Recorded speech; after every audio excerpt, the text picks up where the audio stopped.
Some bad yeast. Some Pharisees and Sadducees badgered him again, pressing him to prove himself to them.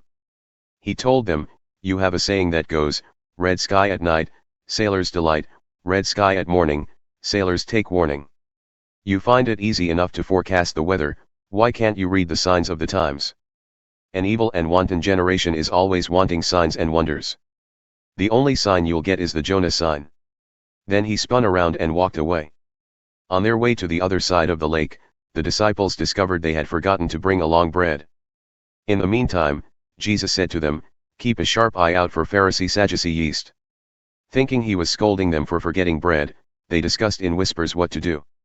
Jesus knew what they were doing and said, "Why all these worried whispers about forgetting the bread? Baby believers, haven't you caught on yet? Don't you remember the 5 loaves of bread and the 5,000 people, and how many baskets of fragments you picked up? Or the 7 loaves that fed 4,000, and how many baskets of leftovers you collected? Haven't you realized yet that bread isn't the problem? The problem is yeast, Pharisee-Sadducee yeast." Then they got it, that he wasn't concerned about eating, but teaching, the Pharisee-Sadducee kind of teaching. Son of Man, Son of God. When Jesus arrived in the villages of Caesarea Philippi, he asked his disciples, "What are people saying about who the Son of Man is?"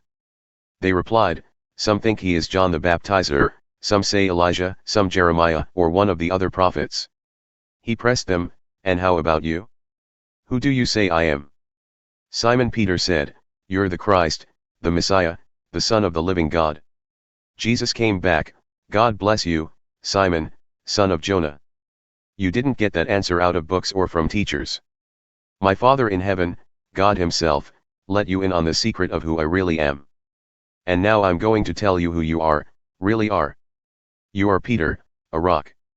This is the rock on which I will put together my church, a church so expansive with energy that not even the gates of hell will be able to keep it out.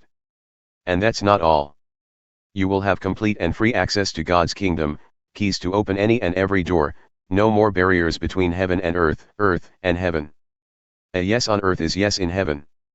A no on earth is no in heaven." He swore the disciples to secrecy. He made them promise they would tell no one that he was the Messiah. "You're not in the driver's seat."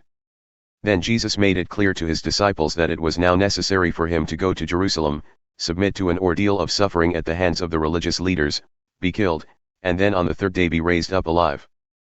Peter took him in hand, protesting, "Impossible, Master. That can never be." But Jesus didn't swerve. "Peter, get out of my way. Satan, get lost. You have no idea how God works." Then Jesus went to work on his disciples. "Anyone who intends to come with me has to let me lead. You're not in the driver's seat, I am. Don't run from suffering, embrace it. Follow me and I'll show you how. Self-help is no help at all. Self-sacrifice is the way, my way, to finding yourself, your true self. What kind of deal is it to get everything you want but lose yourself? What could you ever trade your soul for? Don't be in such a hurry to go into business for yourself. Before you know it, the Son of Man will arrive with all the splendor of his Father, accompanied by an army of angels. You'll get everything you have coming to you, a personal gift. This isn't pie in the sky by and by. Some of you standing here are going to see it take place, see the Son of Man in kingdom glory.